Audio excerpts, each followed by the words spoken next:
وعلیکم السلام ورحمۃ اللہ وبرکاتہ۔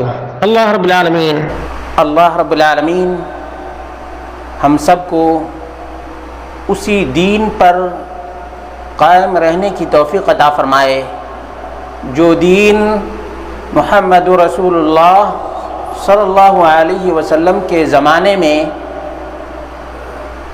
الیوم اکملت لکم دینکم واتممت علیکم نعمتی ورضیت لکم الاسلام دینا کے ذریعے سے اللہ رب العالمین نے مکمل کر دیا، اور اسی دین پر اللہ رب العالمین ہم سب کو استقامت عطا فرمائے جس دین پر لاکھوں صحابہ کرام عمل پیرا رہے، کیونکہ اللہ رب العالمین نے فرمایا فَإِنْ آمَنُوا بِمِثْلِ مَا آمَنْتُمْ بِهِ فَقَدِ اهْتَدَوْا۔ صحابہ کے بعد جو لوگ آئے صحابہ کی طرح ایمان لائیں گے تو ہدایت یافتہ رہیں گے، اور اللہ رب العالمین ہم سب کو اسی دین پر قائم رکھے جس دین پر تابعین کرام عمل پیرا رہے۔ یہ اسلاف کا منہج ہے۔ رب کا قرآن مکمل ہے، محمد رسول اللہ صلی اللہ علیہ وسلم کی سنت بھی مکمل ہے،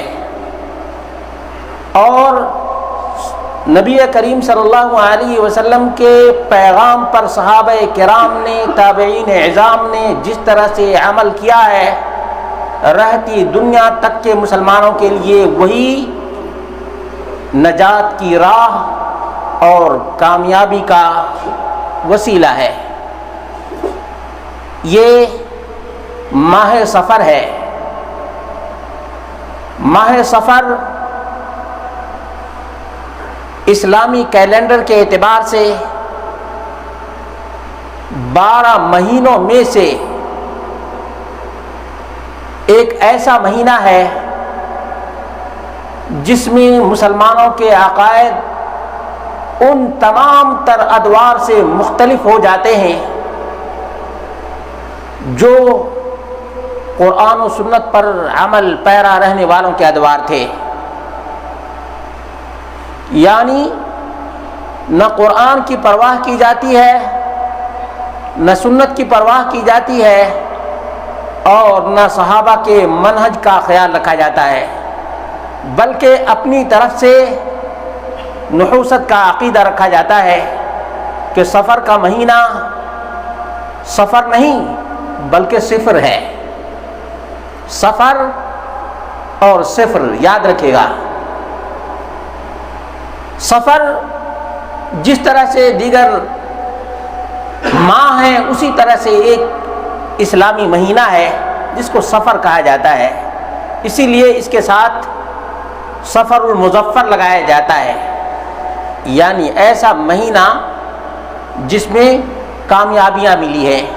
المظفر کے معنی ہوتا ہے کامیابی کے۔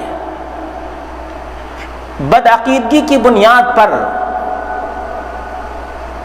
اس کے سفر کو صفر یعنی کسرہ میں تبدیل کر دیا گیا ہے تاکہ برکتوں سے خالی سمجھ لیا جائے۔ صفر کا معنی کیا ہوتا ہے؟ زیرو۔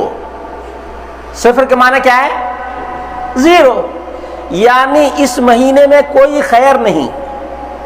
تو کیا یہ اسلامی عقیدہ ہو سکتا ہے؟ مومن کا ایک ایک لمحہ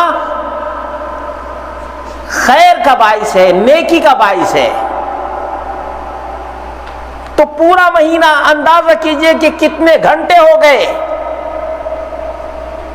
یہ برکتوں سے خالی ہو سکتا ہے؟ یہ توہم پرستی اور بدگمانی نہیں تو اور کیا ہے؟ مومن صبح کو اٹھتا ہے اور نبی اکرم صلی اللہ علیہ وسلم کی سنت کے مطابق دعا پڑھتا ہے، الحمدللہ الذی احیانا بعد ما اماتنا وإلیہ النشور۔ یاد ہے آپ لوگوں کو؟ یہ دعا سو کر اٹھنے کی دعا ہے۔ کون سی دعا ہے؟ مومن صبح کو بیدار ہوتا ہے تو اللہ رب العالمین کا شکر ادا کرتا ہے، الحمدللہ بولتا ہے یا نہیں؟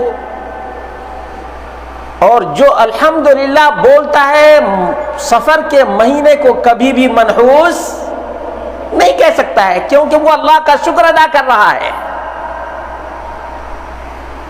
جب وضو بناتا ہے تو بسم اللہ بولتا ہے، نماز کے لیے کھڑا ہوتا ہے اللہ اکبر بولتا ہے۔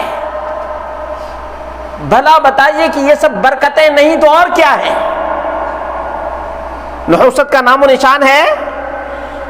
5 وقتہ نمازیں جو محرم کے مہینے میں فرض تھیں، سفر کے مہینے میں بھی وہی نمازیں فرض ہیں۔ اور جس طرح سے محرم اور دیگر مہینوں میں حی علی الصلاۃ حی علی الفلاح کی صدائیں بلند کی جاتی ہیں، کیا سفر کے مہینے میں یہ آوازیں باز گشت نہیں کرتی ہیں؟ مسلمانوں کے کانوں سے یہ آوازیں ٹکراتی ہیں اسی طرح سے جس طرح سے دیگر مہینوں میں یہ آواز کانوں تک پہنچتی ہے۔ بھلا کیسے کوئی مومن تصور کر سکتا ہے کہ یہ مہینہ صفر ہے، برکت سے خالی ہے؟ سب سے پہلے آدمی کے دل میں خرابی پیدا ہوتی ہے۔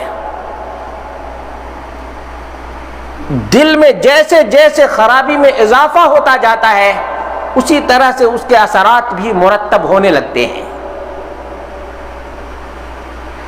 ایک تو اللہ رب العالمین سے توکل اٹھ جاتا ہے۔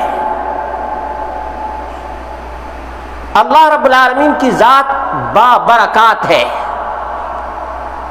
تبارک الذی بیدہ الملک، اللہ رب العالمین کی ذات بابرکت ہے۔ برکت کا مالک کون ہے؟ اللہ تبارک و تعالی۔ برکت کا مالک کون ہے؟ اللہ تبارک و تعالی۔ اور ماہ و ایام اور ان ساعتوں کا خالق کون ہے؟ اللہ تبارک و تعالی۔ جس نے محرم کو بنایا اسی نے سفر کو بھی بنایا ہے۔ اس کی ذات برکت سے نہ کبھی خالی ہوئی ہے اور نہ ہو سکتی ہے۔ جو نحوست کا عقیدہ رکھتا ہے یہ گویا اللہ رب العالمین پر ویسا ایمان نہیں رکھتا جس طرح سے ایمان کا تقاضا ہے۔ ایمانی کمزوری یاد رکھیے گا، ایمانی کمزوری ہے یہ۔ نحوست کا عقیدہ ایمانی کمزوری ہے۔ اللہ رب العالمین کے اسماء اور صفات میں عقیدہ جو بنیادی اور اہم ترین چیز ہے اس میں کمزوری جس قدر آدمی کے اندر ہوگی اسی قدر وہ نحوست کا عقیدہ رکھتا چلا جائے گا۔